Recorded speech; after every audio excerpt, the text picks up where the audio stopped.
দাজ্জালের নাম তো আপনারা শুনেছেন, ভয়ঙ্কর ডেঞ্জারাস একটা ক্যারেক্টার। পৃথিবীর শুরু থেকে শেষ পর্যন্ত এর চেয়ে বড় ফিতনা আসেনি, আসবেও না।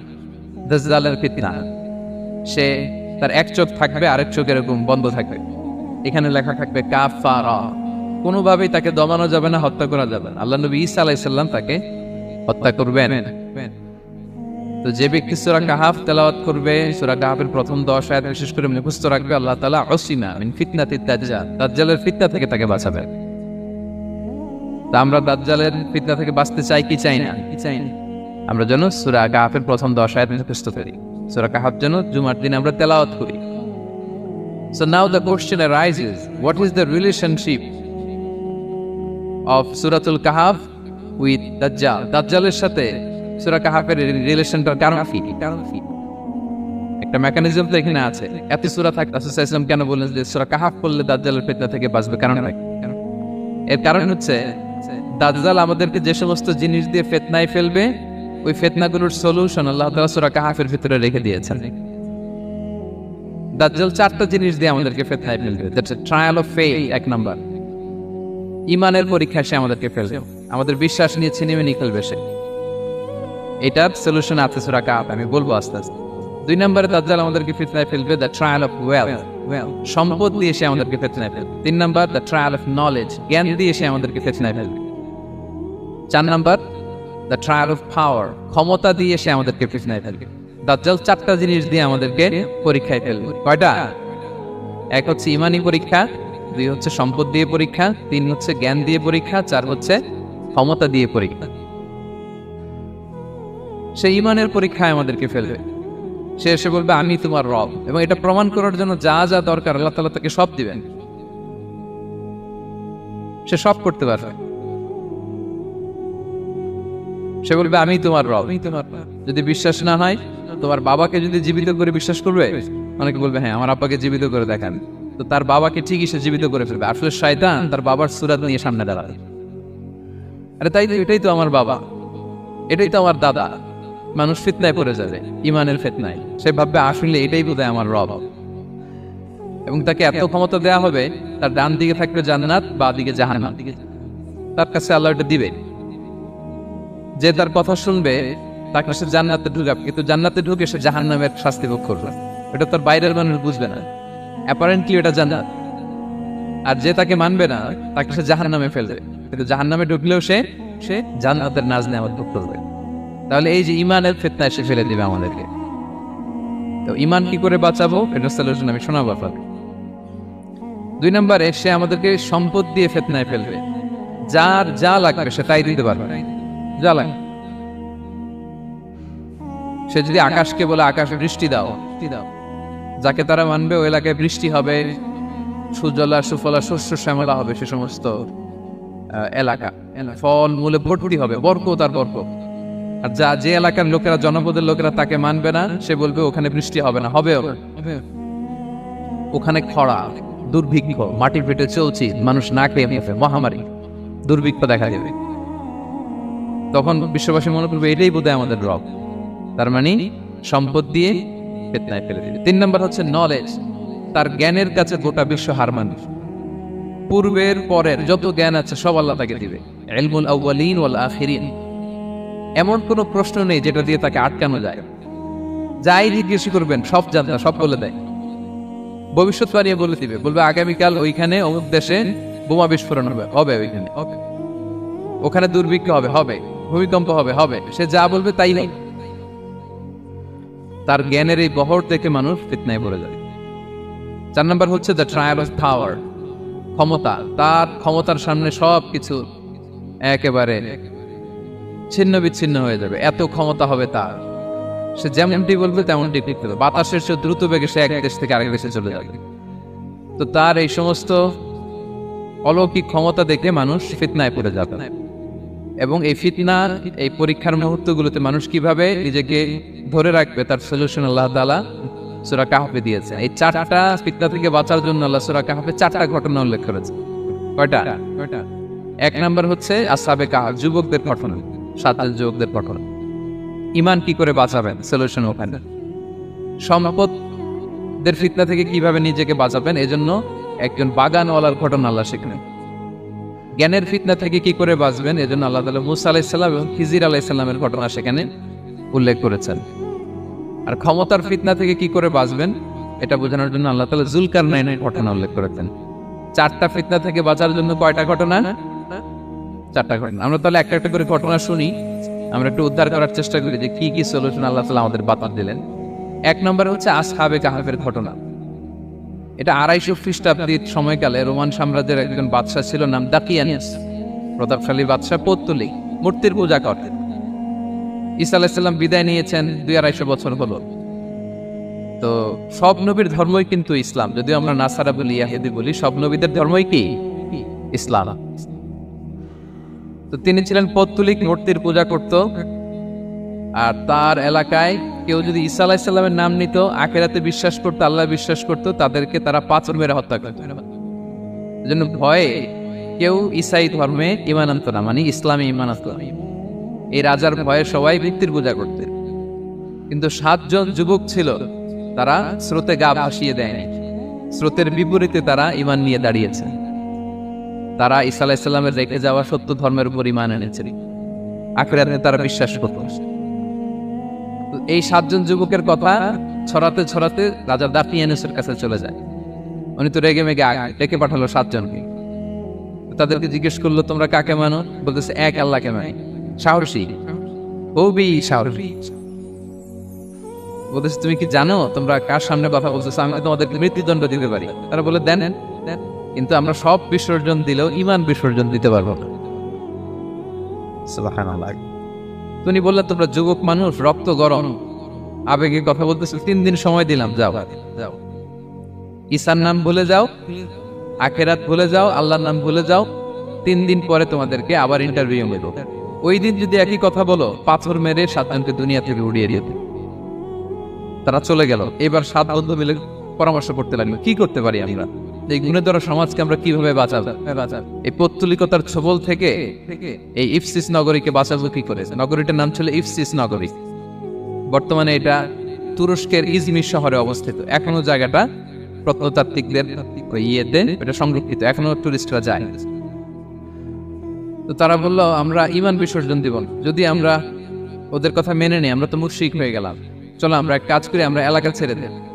এই 7 যুবক আল্লাহর উপর ভরসা করে তারা বাড়ি ঘর আত্মীয় স্বজন সব ছেড়ে দিয়ে লোকালয় ছেড়ে দূরে একটা পাহাড়ের ভেতরে আশ্রয় নিল।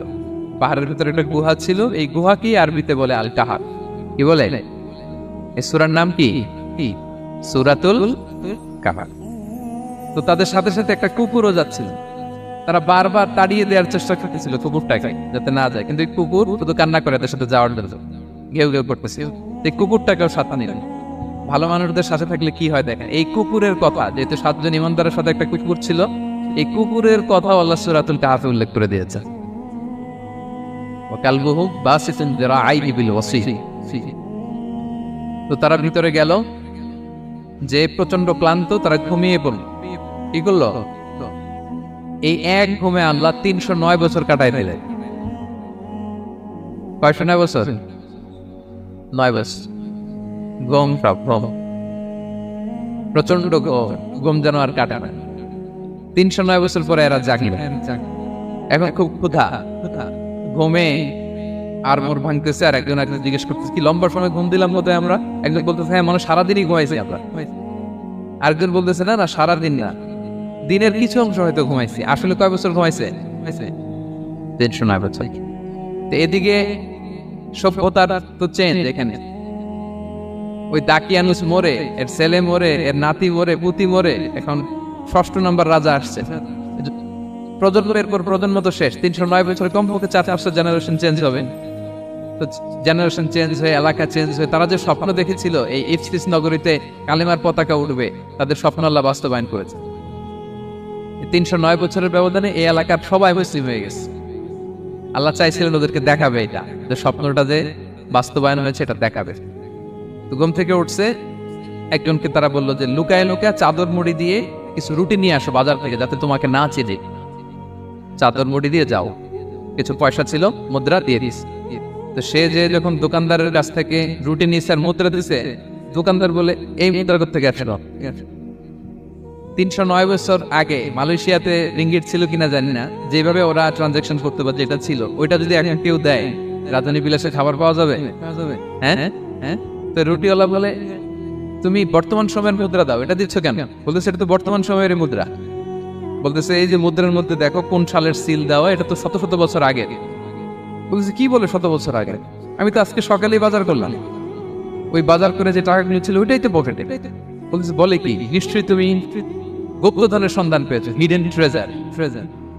বলো, মানে তার সাথে এদের কথাবার্তা কিছু মিলতেছে না। পরে তাকে ধরে ওই সময়ের রাজার কাছে নিয়ে গেছে। ওই রাজা আবার মুসলিম, সবাই মুসলিম সবাই। সে যা বলে এরাও কেউ বিশ্বাস করে না, এরাও যা বলে এও বিশ্বাস করে না। আর এলাকা এর বাড়িঘর আসবে থেকে, এর নাতি পুতি যা আছে 5-6 পুরুষ তো মরে সবাই কবরে। তখন তার কথা শুনে সবাই অবাক। তো এটা মিলানোর জন্য তারা 309 বছর আগে দাকিয়ানুস বাদশার সরকারি যে নথিপত্র, ওই পুরাতন ছিঁড়া নথিপত্র তারা বের করলো। বের করে দেখেন ঠিকই দাকিয়ানুস নামে এক বাদশা ছিল, আর অনেক শত শত বছর আগে মোস্ট ওয়ান্টেড 7 জন যুবক ছিল যাদের ব্যাপারে এক্সিকিউশনের অর্ডার ছিল। এখন দেখে তারা অবাক। লম্বা ঘটনা আমি শর্ট করে বলতেছি। পরে সবাই মিলে তাকে সহ ওই গুহায় গেলেন। গুহায় যাওয়ার পরে সে বাকিদেরকে ডাকতে গুহার ভেতরে ঢুকলো। আল্লাহ তাআলা 7 জনকে ওইখানে মৃত্যু দিয়ে দিলেন।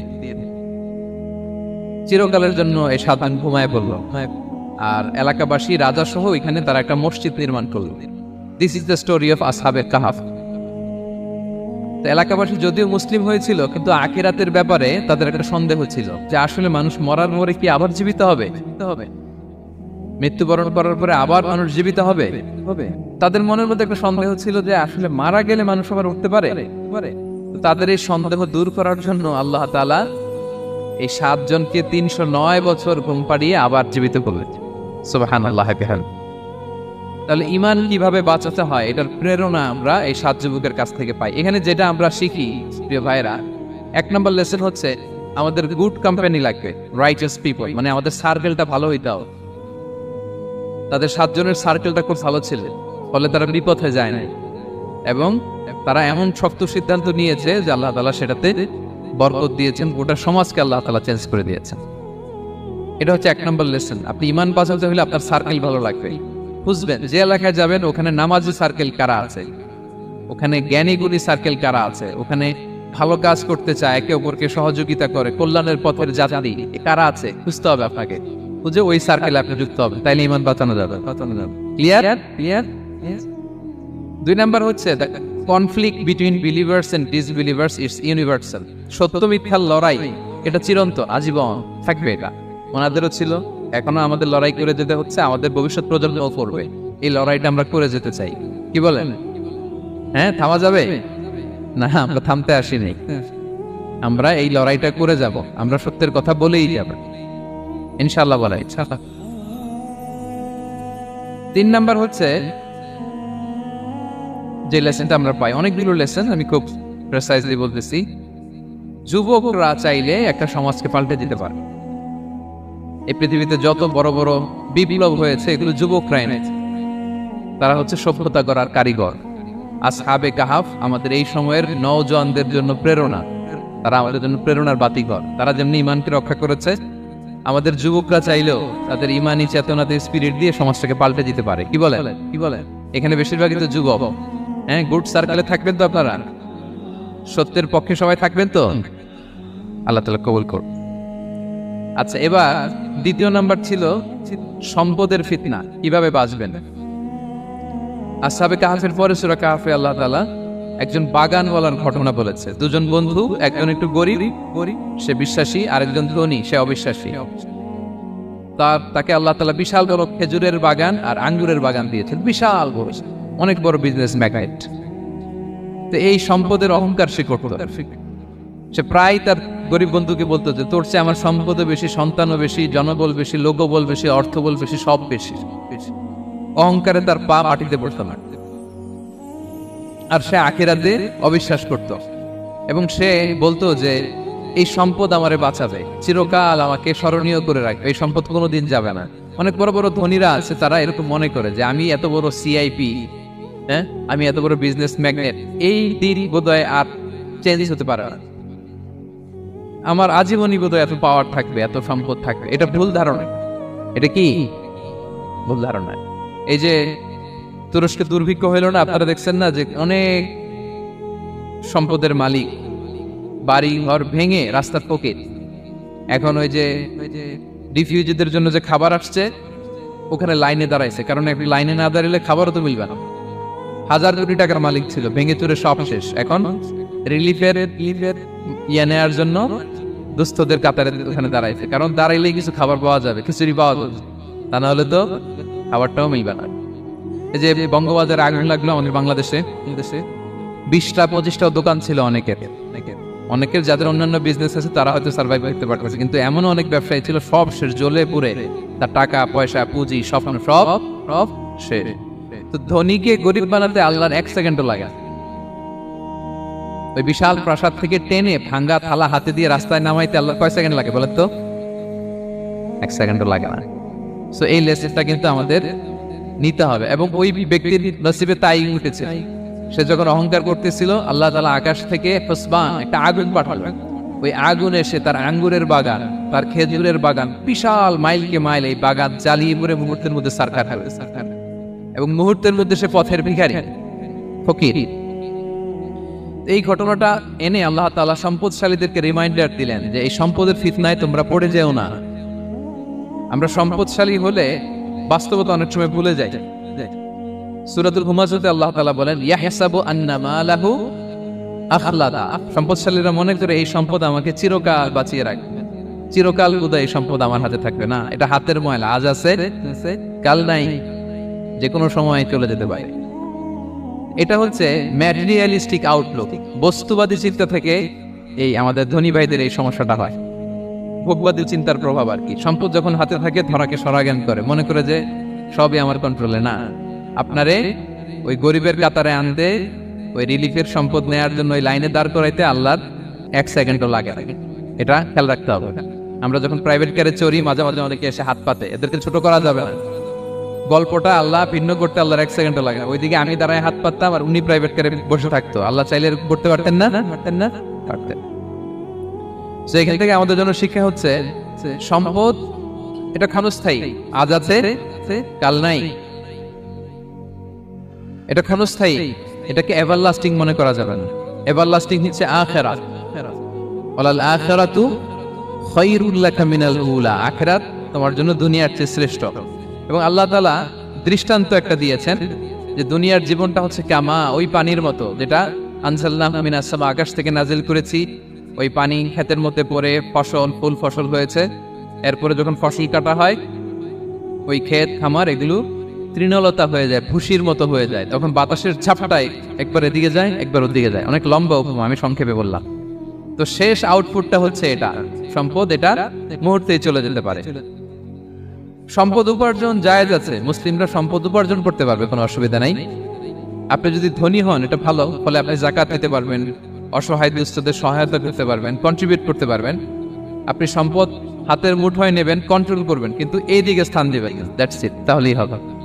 আমরা সম্পদ কি করতে পারবো? উপার্জন করতে পারবো, কিন্তু হৃদয়ে স্থান দিতে পারবো না। হৃদয়ে স্থান থাকবে আখিরাতে।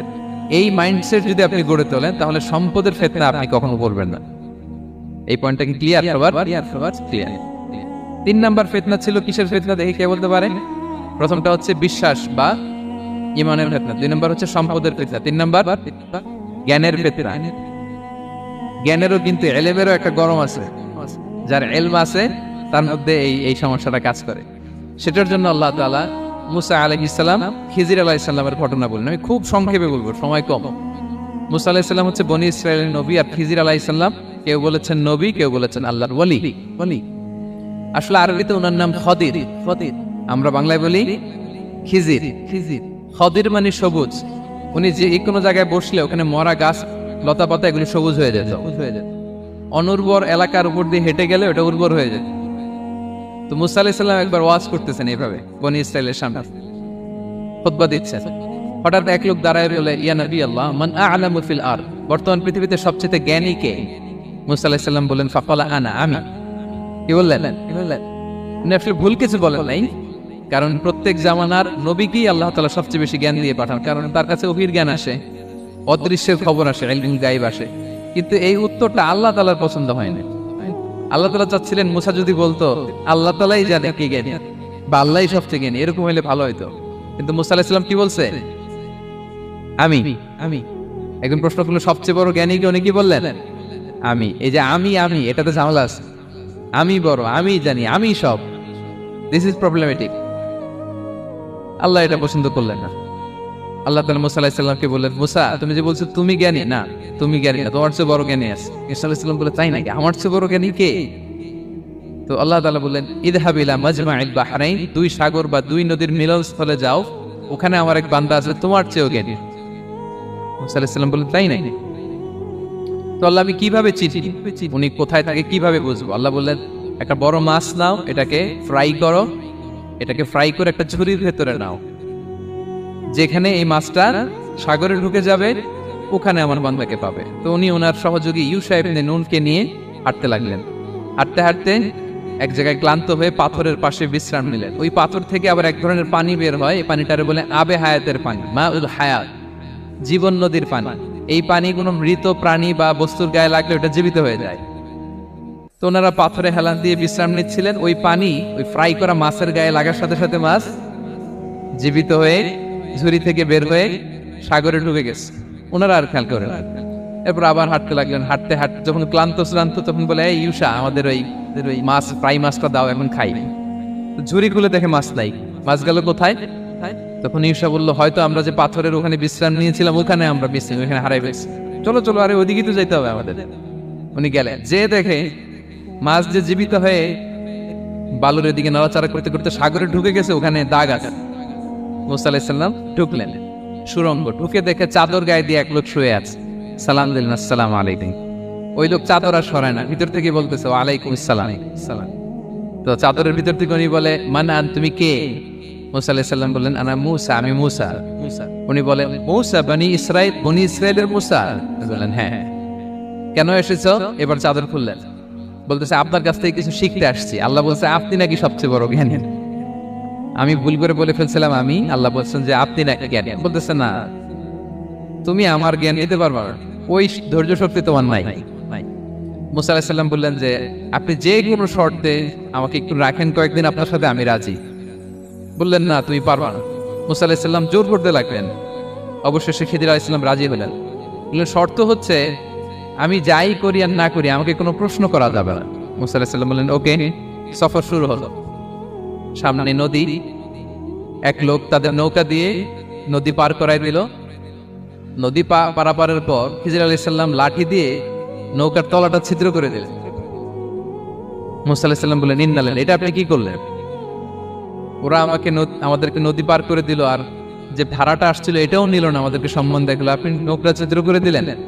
খিজির আলাইহিস সালাম বলছে, এই যে আমি বলছিলাম না তুমি ধৈর্য ধারণ করতে পারবে না, যাও তোমার রাস্তায় তুমি আমার রাস্তায়। মুসা আলাইহিস সালাম আবার ক্ষমা চাচ্ছেন যে আপনি আমার ক্ষমা করেন, আমি তো ভুলে গেছি। আর প্রশ্ন করবেন। চলতে লাগলেন। হঠাৎ বাচ্চারা খেলতেছে, এক বাচ্চাকে ধরে হত্যা করলেন খিজির আলাইহিস সালাম। এবার তো মুসা আলাইহিস সালাম রেগে গেছে, আপনি করলেনটা কি? নিষ্পাপ ফুলের মতো শিশুকে হত্যা করলেন। খিজির আলাইহিস সালাম বলে, এই যে আমি জানতাম যে তুমি ধৈর্য ধারণ করতে পারবে না, তোমার রাস্তা এক, আমার রাস্তা এক, যাও। এবার মুসা আলাইহিস সালাম করজোর করতেছে যে this is the last chance, একটা ফাইনাল চান্স দেন, একটা সুযোগ দেন, আর আমি প্রশ্ন করবো, এটাই লাস্ট। বললেন ওকে ঠিক আছে। হাঁটতে হাঁটতে এক ইহুদি বসতির সামনে যে হাজির, দুজনেই খুব ক্ষুধার্ত, খাবার চাইলো, এরা আবার কৃপণ, খাবার দিল না। তো খিজির আলাইহিস সালাম বললেন ঠিক আছে, খাবার যদি দিচ্ছেন আমরা চলে যাই। যাওয়ার পথে দেখতেছে এই এলাকার একটা দেয়াল ভেঙে পড়ে যাবে। উনি বললেন মুসা চলো এটা ঠিক করে দেই। দুইজন মিলে প্রচন্ড ক্ষুধায় এটা সেটা এনে দেয়ালটা তৈরি করতেছে। মুসা আলাইহিস সালাম তো এমনি রাগী, পেটে আবার ক্ষুধা, আবার বলছে কিছু বলাও যাবে না। তিনি এবার আর প্রশ্ন করেন, বলতেছে ওরা এত কিপটামি করলো আর আপনি এটা করে দিলেন, আপনি তো চাইলে এটা টাকা নিতে পারতেন, পারিশ্রমিক নিতে পারতেন চাইলে। এই কথা বলার পর খিজির আলাইহিস সালাম বললেন হাদা ফিরাকু বাইনি ওয়া বাইনি, এখানেই তোমার আর আমার সেপারেশন, আর সামনে আগানো যাবে না, তোমার কোনো ধৈর্যই নাই। তো এতটুকু তোমাকে আমি বলি যে আমি একটাও আল্লাহর আদেশ ছাড়া করি নাই, আল্লাহর আদেশে আমি করেছি। কি এক নম্বর হচ্ছে ওই যে আমাদের ভাড়া নিতে চাইলে না, আমাদেরকে পার করে দিল, নৌকাটা ছিদ্র করেছি কারণ এই এলাকায় একজন জালিম বাদশাহ আছে, সে নৌকা পেলেই গরিব মাঝিদের নৌকা সৃষ্টি করে নিয়ে যায়। তো এটাকে যখন তলায় ছিদ্র করে দিছি, এই রাজার লোকেরা এসে দেখবে যে এটা তলা ছিদ্র, তো পানি ঢুকতেছে, এটা নেবে না। ওরা পরে সামহাও এটা রিপেয়ার করে চালাইতে পারবে। মুসা আলাইহিস সালাম বলে সুবহানাল্লাহ, তাই তো, এটা তো আমি বুঝতে পারি নাই।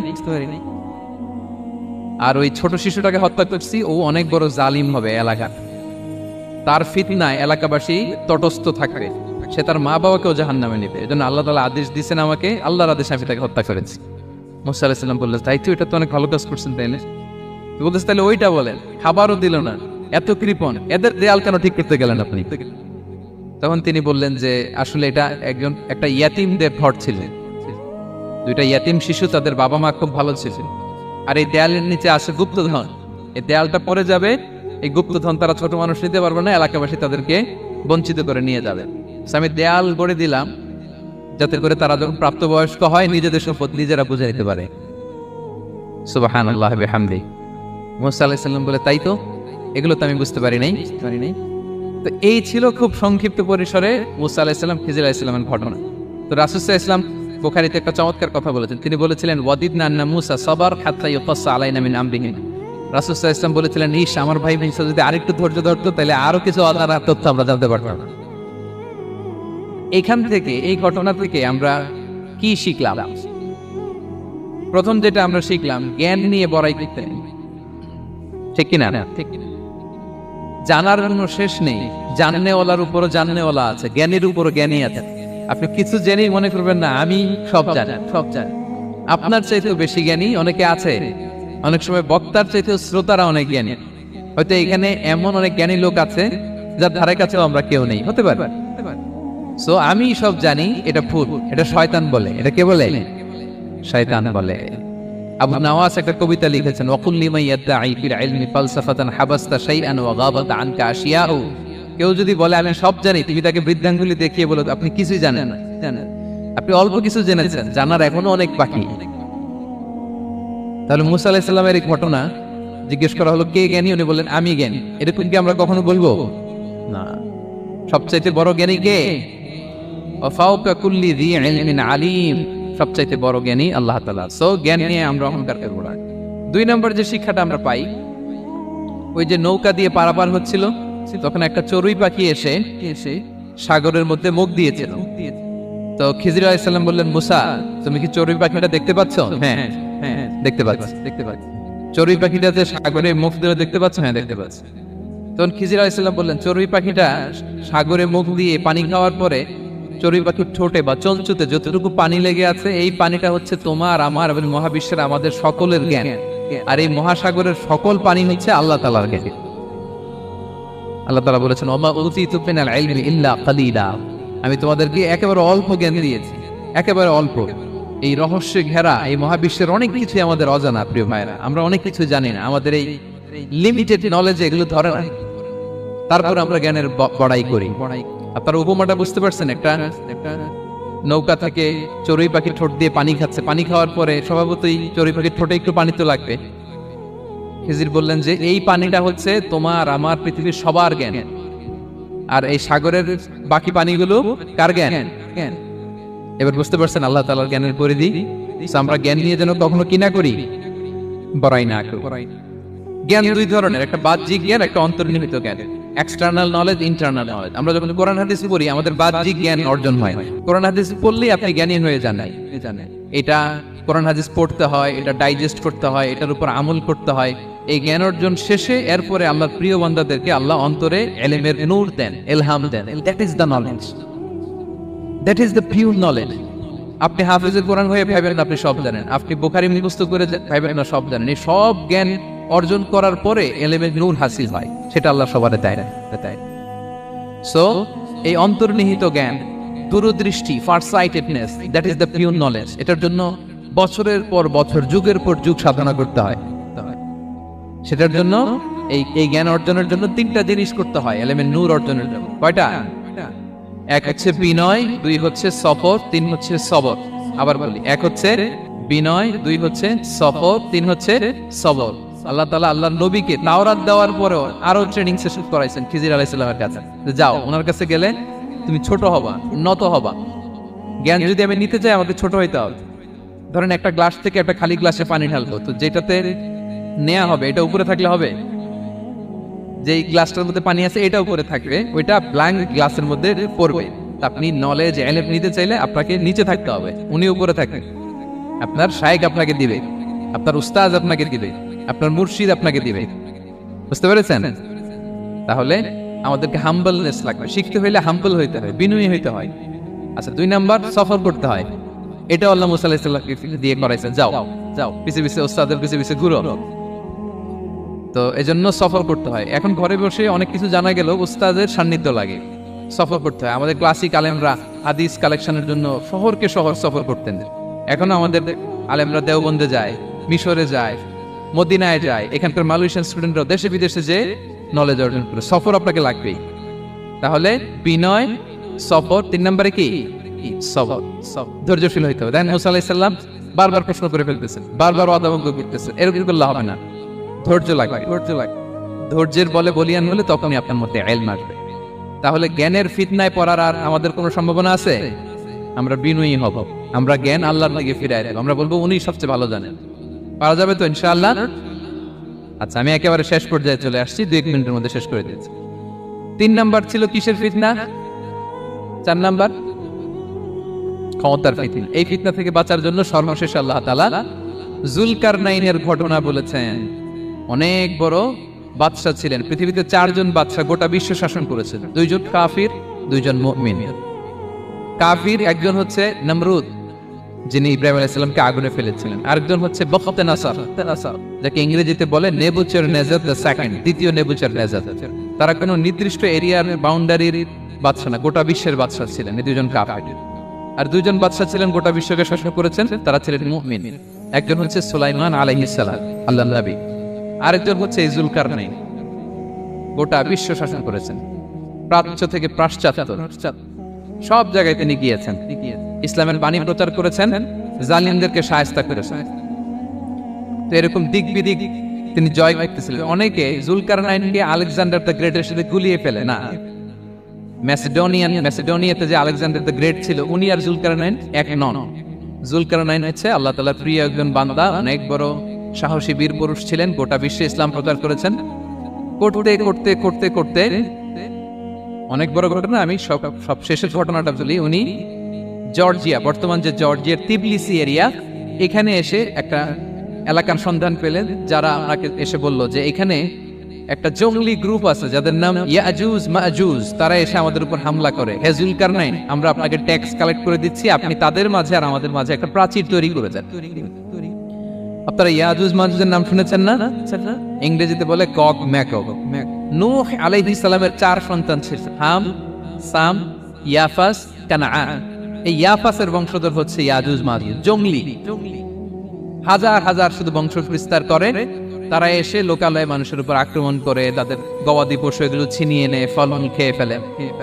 তো যুলকারনাইন বাদশার কাছে যখন বিচার দেওয়া হলো, উনি বললেন ঠিক আছে, তোমাদের ট্যাক্স দেয়া লাগবে না, তোমরা শারীরিক পরিশ্রম করে আমাকে সাহায্য করো। তো উনি বর্তমানে হচ্ছে এক পাশে কৃষ্ণ সাগর, ব্ল্যাক সি, আরেকদিকে কাস্পিয়ান হ্রদ বা কাস্পিয়ান সাগর, এর মাঝখানে 1200 কিলোমিটার লম্বা মাউন্টেন রেঞ্জ, পাহাড়ি এরিয়া। আপনারা গুগলে দেখবেন। এইখানে 2 পাহাড়ের মাঝখানে ফাঁকা জায়গায় তিনি বড় বড় লোহার পাত প্রচিত করলেন, গেড়ে দিলেন। এরপরে তামা, সীসা গালিয়ে বিশাল একটা ওয়াল তৈরি করলেন। এটা যুলকারনাইন উনার বানানো ওয়াল বা ড্যাম, প্রাচীর। এখন আর ইয়াজুজ মাজুজ আসতে পারে না, ওরা আর আসতে পারে না। ওরা প্রতিদিন এটা ভাঙার চেষ্টা করে, কিন্তু ভাঙতে ভাঙতে আরেকটু ভাঙলেই ভেঙে যাবে। ওরা বলে আগামীকাল ভেঙে ফেলবে, ইনশাল্লাহ বলতে ভুলে যায়। এজন্য এরপরের দিন এসে দেখে আবার এটা আগের মতো হয়ে আছে। কিয়ামতের আগ দিয়ে ওদের মধ্যে এই ইনশাআল্লাহর প্রেরণা আসবে। তাদের একজন বলে উঠবে, আগামীকাল ইনশাআল্লাহ আমরা এটা ভেঙে খান খান করে দেব, ঠিকই ভেঙে ফেলবে। তখন তারা ভেঙে চুরে কুটি কুটি ইয়াজুজ মাজুজের দল এসে হামলে পড়বে। সামনে পড়বে তাবারিয়া সাগর। এক দল এসে তাবারিয়া সাগর এমন ভাবে খাবে, এই দল যাওয়ার পরে আরেক দল এসে এখানে যে সাগরে যে পানি ছিল এটা কল্পনাই করতে পারবে। তারা পৃথিবীতে ফিতনা ফাসাদ করবে।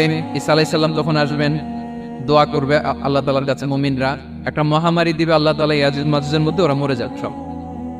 এরপর বিশাল এক পাখি এসে তাদেরকে আল্লাহর মর্জি মাফিক এমন এক জায়গায় ফেলে আসবে, কেউ জানবে না। তো তারা যে পচে গলে মাটির সাথে মিশেছিল, এই গলিত লাশ থেকে মাটি ঠিক উর্বর হয়ে যাবে।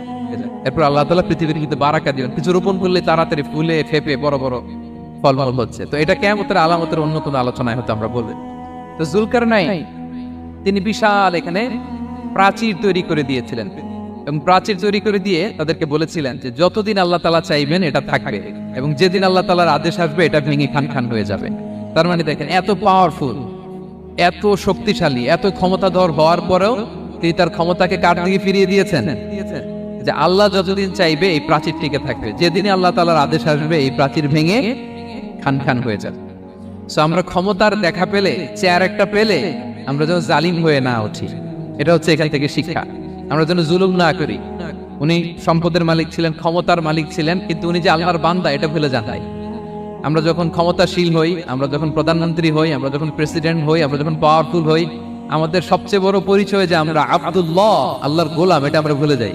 আমাদের আসল পরিচয় কি? আমরা আল্লাহর গোলাম। রাসূল সাল্লাল্লাহু আলাইহি ওয়াসাল্লাম একবার এক বৈঠকে 8 জন সাহাবীকে 8টা কমপ্লিমেন্ট দিয়েছেন, 8টা অ্যাপ্রিসিয়েশন দিয়েছেন। তিনি বলেছেন, আরহামু উম্মতি বি উম্মতি আবু বকর। দেখেন, 8 জন সাহাবীর 8টা গুণের বর্ণনা দিচ্ছেন।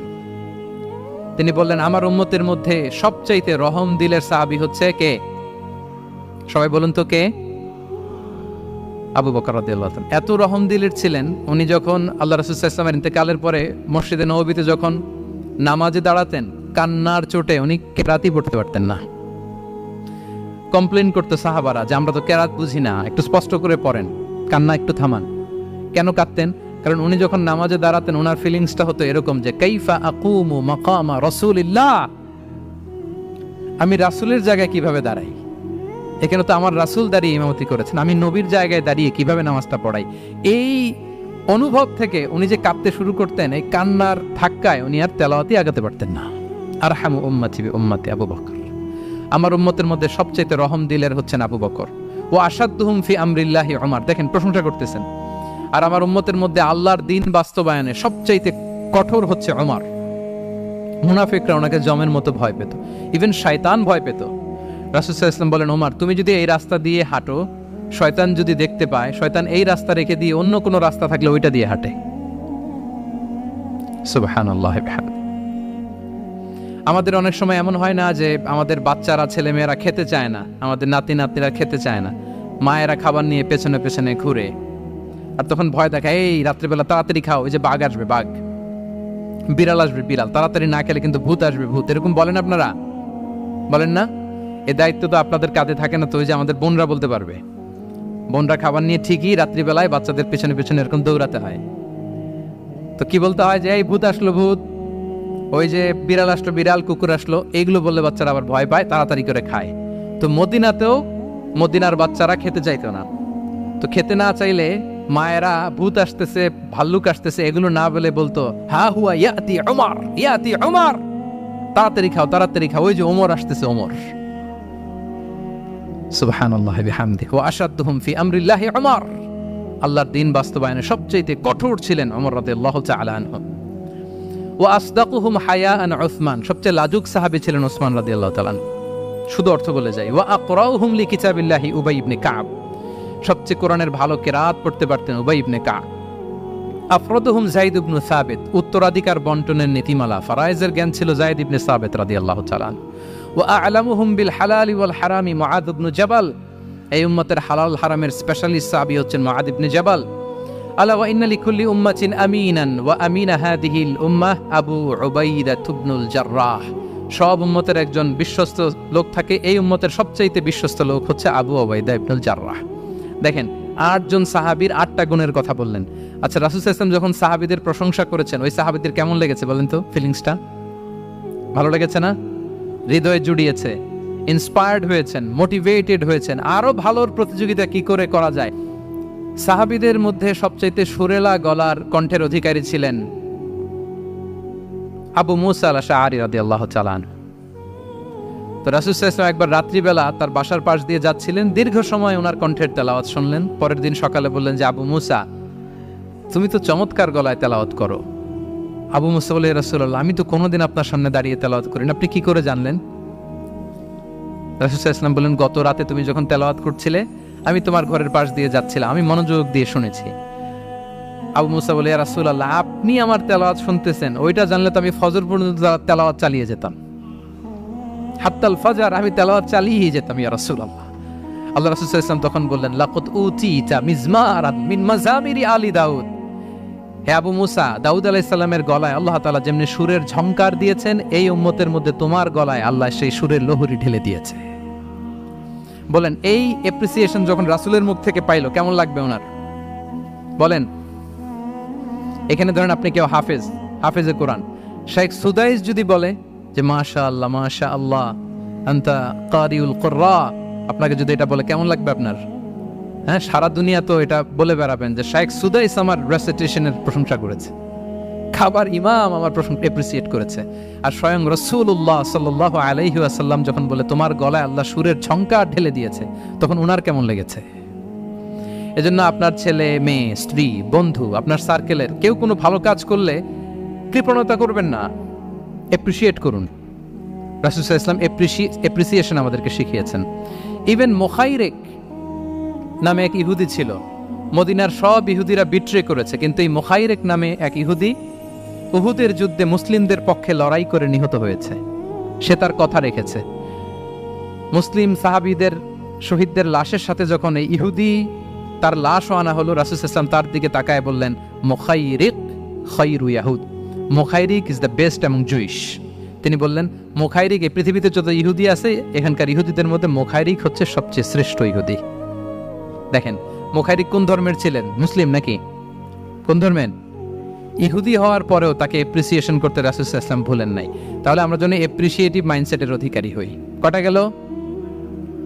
10 নম্বরে হচ্ছে ফ্লেক্সিবল। 10 নম্বরে কি? ফ্লেক্সিবল, মানে কোনো বিষয়ে খুব অনড় হয়ে থাকা, এটা রাসূল ইসলাম ছিলেন না, ফ্লেক্সিবল ছিলেন।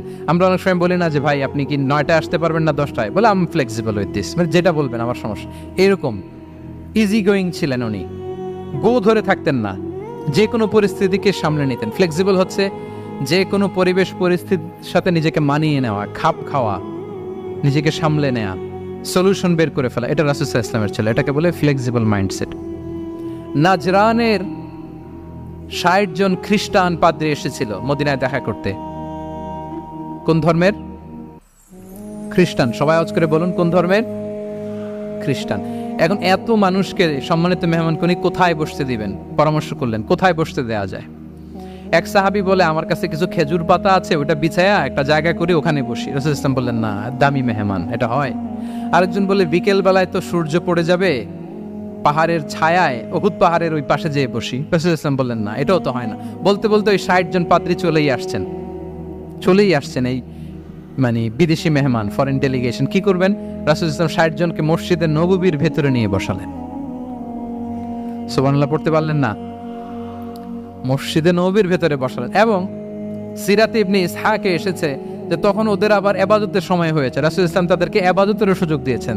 তাদের কিবলা পূর্ব দিকে, তারা পূর্ব দিকে হয়ে 60 জন ওখানে ইবাদত করেছে, তাদের ধর্ম রীতি অনুযায়ী সালাত আদায় করছে। দেখেন কতটা ফ্লেক্সিবল ছিলেন রাসূল সাল্লাল্লাহু আলাইহি ওয়াসাল্লাম। ফজরের সালাতের পরে ঘরে ঢুকেই আম্মাজান আয়েশাকে জিজ্ঞেস করতেন, কোনো খাবার আছে? আম্মাজান আয়েশা যদি বলতেন আছে, তিনি সেটা খেতেন। কোনোদিন যদি বলতেন না ইয়া রাসূলুল্লাহ, ঘরে তো খাবার নাই, তখন রাসূল সাল্লাল্লাহু আলাইহি ওয়াসাল্লাম বলতেন, ফাইন্নী সাইম, অসুবিধা নাই, খাবার যেহেতু নাই আমি রোজা রেখে দিলাম। কত ইজি গোয়িং। আচ্ছা, আমরা হলে কি করতাম বলেন তো? ফজরের পরে ঘরে গেছেন আপনি, বড় সাহেব না, এবার যাওয়ার পরে জিজ্ঞেস করছেন কি আছে, খাবার দাও। যদি বলে ঘরে কিছু নাই, কি বলবেন? দেখি কয়েকটা উত্তর আসুক। ফজরে মসজিদে অনেক কিছু করে টরে ক্ষুধা পেটে ঘরে গেলেন, যে বললেন যে টেবিলে বসে বললেন যে খাবার দাও, এখন বলে যে কিছু নাই ঘরে, কি উত্তর আসবে? এখান থেকে একটা উত্তর আসুক, বলেন কি বলবেন? হ্যাঁ, খবর আছে? এই তো, এদিকে বলেন, আপনি কি বলবেন? আপনারা আলহামদুলিল্লাহ বলে না, কিন্তু বাসায় বলে না। পিছনে ভাবিরা আছে, এখন কিন্তু রিপোর্ট নেওয়া যাবে সহজে।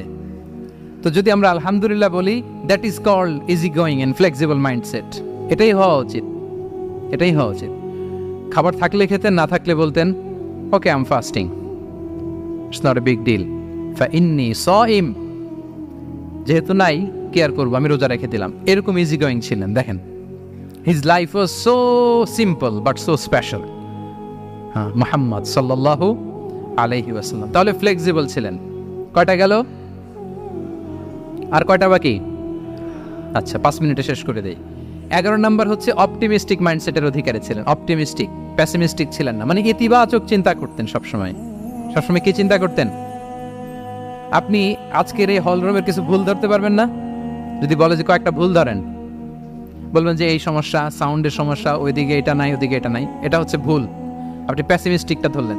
এবার যদি বলা হয় আজকের এই প্রোগ্রামের কয়েকটা পজিটিভ দিক বলেন, তখন আপনি কিন্তু কয়েকটা পয়েন্ট বের করতে পারবেন যে এটা ছিল একটা ইতিবাচক দিক, এই প্রোগ্রামের এটা ছিল একটা পজিটিভ দিক। তো রাসূল সাল্লাল্লাহু আলাইহি ওয়াসাল্লাম ওই পজিটিভ দিকগুলোতে ফোকাস করতেন।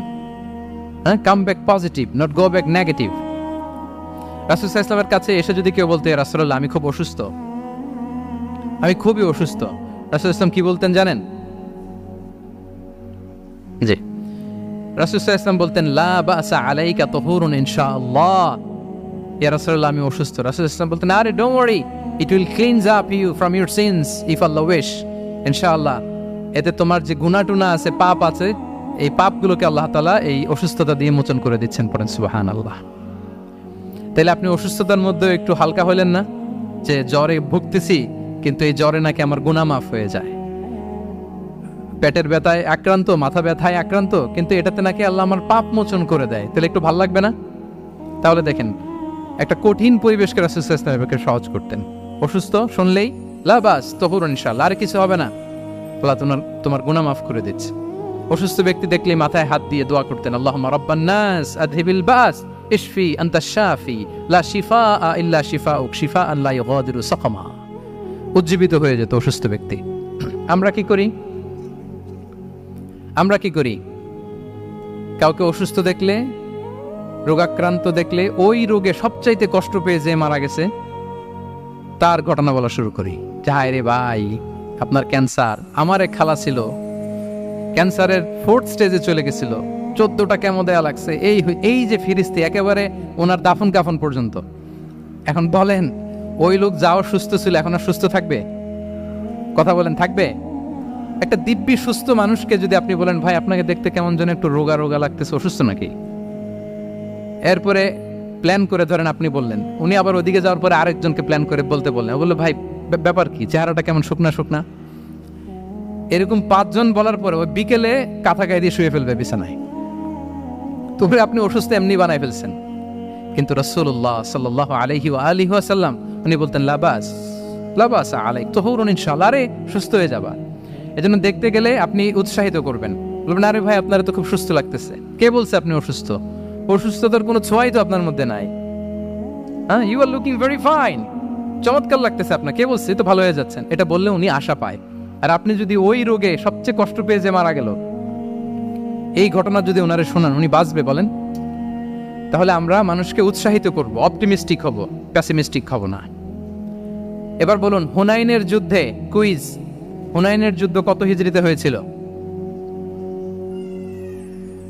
কত? 7ম, 8ম? হ্যাঁ, মাত্র 2-4 জন বলতেছে। আমাদের ওই যে হাসানা ফাউন্ডেশনের একটা সিরা অলিম্পিয়াড চলতেছে, এটাতে অংশগ্রহণ করতে হবে আপনাদের। আমরা প্রতিদিন একটা করে কুইজ জানান দিচ্ছি মানুষদেরকে, একেবারে সব মুখস্থ হয়ে যাবে ইনশাআল্লাহ। তাহলে 8ম হিজরিতে হাওয়াজিন বনু সাকিব গোত্রের বিশাল ব্যাটালিয়ন নিয়ে ওরা আসছে, এবং ওরা আসছে যে আমরা শুধু একা যাব না, আমাদের স্ত্রী বাচ্চা কাচ্চা, আমাদের যার ঘরে যত সম্পদ আছে সব নিয়ে মরুভূমিতে যাব। এটা নিয়ে যাব কেন?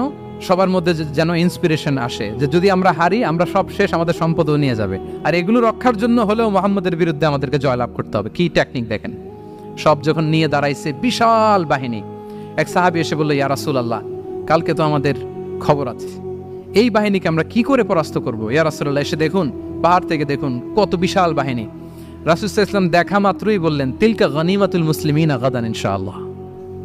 আরবি যারা বুঝেন, যে it will be the war booty for the Muslim community tomorrow ইনশাআল্লাহ। আরে এগুলো তো আমরা সব গনিমত আকারে ব্যাগে কইরা মদিনায় নিয়ে যাব। এই যুদ্ধে জয়লাভ করে যা আছে এগুলো উটে করে ওয়ার বুটি হিসেবে মদিনায় নিয়ে যাব। বলার সাথে সাথে সাহাবীদের সব ভয় দূর হয়ে গেল, আবার প্রাণ ফিরে পেলেন, সজীব হয়ে উঠলেন, উজ্জীবিত হলেন। তাহলে আমরা অপটিমিস্টিক হব, আমরা ইতিবাচক চিন্তা করব। এবং ইসলাম আল্লাহ তাআলার ব্যাপারেও আমাদেরকে ইতিবাচক ধারণা রাখতে উৎসাহিত করে। হাদিসে কুদসিতে আল্লাহ বলেন, আনা ইনদা যান্নি আবিদি বি, আমার বান্দার নিকট আমি তেমন, আমার বান্দা আমার ব্যাপারে ঠিক যেমন ধারণা করে। আপনি যদি ধারণা করেন আল্লাহ দয়ালু, ঠিক আল্লাহ তাআলাকে দয়ালু পাবেন। এখন বলেন আল্লাহর ব্যাপারে কার ধারণা কেমন? আল্লাহ তাআলা খুব প্রতিশোধ পরায়ণ না? প্রচন্ড রাগী, আমাদের সবাইকে জাহান্নামে দেওয়ার জন্য বসে আছেন না? তাহলে কি ধারণা বলেন তো? তিনি দয়াময়, তিনি মেহেরবান, তিনি আমাদেরকে অবশ্যই ক্ষমা করবেন, ঠিক কিনা বলেন? এই বিশ্বাস আল্লাহর প্রতি আমাদের সবার আছে তো? এই বিশ্বাস যদি থাকে, ঠিকই আল্লাহ তাআলাকে রহমান রাহিম হিসেবেই আপনি পাবেন। তাহলে আওয়াজ করে বলুন তো, এই নবরাত্রি হলকে উচ্ছ্বসিত করে আওয়াজ করে বলেন, আমরা সবাই অপটিমিস্টিক হব না পেসিমিস্টিক? অপটিমিস্টিক, ইতিবাচক হব। রাসূল সাল্লাল্লাহু আলাইহি ওয়াসাল্লাম অপটিমিস্টিক মাইন্ডসেটের অধিকারী ছিলেন। কয়টা গেল? লাস্ট হচ্ছে রেজিলিয়েন্ট। শেষ। I am going to conclude my speech today. Resilient হচ্ছে যাকে থামানো যায় না, আনস্টপেবল। সংকট কাটিয়ে ঘুরে দাঁড়ানোর সামর্থ্য যার থাকে তাকে বলে রেজিলিয়েন্ট। লেগে থাকার মানসিকতা, টিকে থাকার যোগ্যতা, সহজে হার না মানার যে অ্যাটিটিউড, এটাকে বলে রেজিলিয়েন্ট মাইন্ডসেট। রাসূল সাল্লাল্লাহু আলাইহি ওয়াসাল্লামকে আল্লাহ তাআলা এই মাইন্ডসেট দিয়েছিলেন। ওনাকে হারাইতে পারছে কেউ? জীবনের সাথে এটা সেট করে নেন যে আমি কখনো হারি না, আমি হয় জিতি নয় শিখি। আমি কখনো হয় জিতি নয় শিখি। এই মাইন্ডসেট যদি গ্রো করেন, আপনার হারাইতে পারবে কেউ? পারবে না। রাসূল সাল্লাল্লাহু আলাইহি ওয়াসাল্লাম, হি ওয়াজ আনস্টপেবল, হ্যাভিং আনবিলিভেবল সাবর। ধৈর্যের পাহাড় নিয়ে, আনস্টপেবল অ্যাটিটিউড নিয়ে তিনি শুধু সামনে গিয়েছেন, পেছনে যান নাই কখনো। সীমাহীন কষ্ট আর সংগ্রামের মধ্য দিয়ে গিয়েছেন, থামাতে পারে নাই ওনাকে কেউ পারে নাই। ইয়াতিম হিসেবে জন্মগ্রহণ করলেন, পৃথিবীর আলো দেখবার আগে বাবাকে হারালেন, ছোট বয়সে মাকে হারালেন, পরে দাদাকে হারালেন, এরপর চাচাকে হারালেন। শিয়াবে আবি তালেবে জেল খেটেছেন 3 বছর। Physical torture, mental torture, life threat, হত্যা করার ষড়যন্ত্র হয়েছে। আল্লাহ তাআলা বলেছেন আজ রাতে হিজরত কর। ব্ল্যাক ম্যাজিক করা হয়েছে। লাবিদ ইবনুল আ'সাম, এক ইহুদিদের মিত্র, ওনাকে ব্ল্যাক ম্যাজিক করেছে। মারার জন্য খাদ্যে বিষ মিশিয়ে দেয়া হয়েছিল। বাজুর মাংস, খাসির বাজুর মাংস পছন্দ করতেন। খাইবারের এক ইহুদি নারী এই ছাগলের এই মাংসের মধ্যে বিষ দিয়েছিলেন। ইহুদিদের পক্ষ থেকে betray, treachery, conspiracy and what not, কি বাকি ছিল বলেন? ষড়যন্ত্রের এমন কোন ধরন ছিল না যেটা তারা বাকি রেখেছে। কিন্তু রাসূল সাল্লাল্লাহু আলাইহি ওয়াসাল্লাম কি থামানো গিয়েছিল? বলেন, থামানো গিয়েছিল? গোটা বিশ্বব্যাপী উনি ছড়িয়ে দিয়েছিলেন লা ইলাহা মুহাম্মাদুর। So nothing can stop him. করার আমাদের যে লক্ষ্য, ওই লক্ষ্য পানে আমরা পৌঁছবই, আমাদেরকে কোনো কিছু থামাতে পারবে না ইনশাআল্লাহ। বলেন, আমরা আমাদের লক্ষ্য পানে মানজালে মাকসাদে দৌড়ে দৌড়ে যাব। আমাদেরকে থামিয়ে দেয়া হলে আমরা হাঁটতে থাকবো, সেখানে আমাদেরকে আঘাত করা হলে আমরা হামাগুড়ি দিয়ে সামনের দিকে যেতে থাকবো, সেখানেও থামিয়ে দেওয়ার চেষ্টা করা হলে আমরা আমাদের মানজিলে মাকসাদের দিকে অপলক নেত্রে যেতে থাকবো। আমাদেরকে কেউ থামাতে পারবে? রেজিলিয়েন্ট।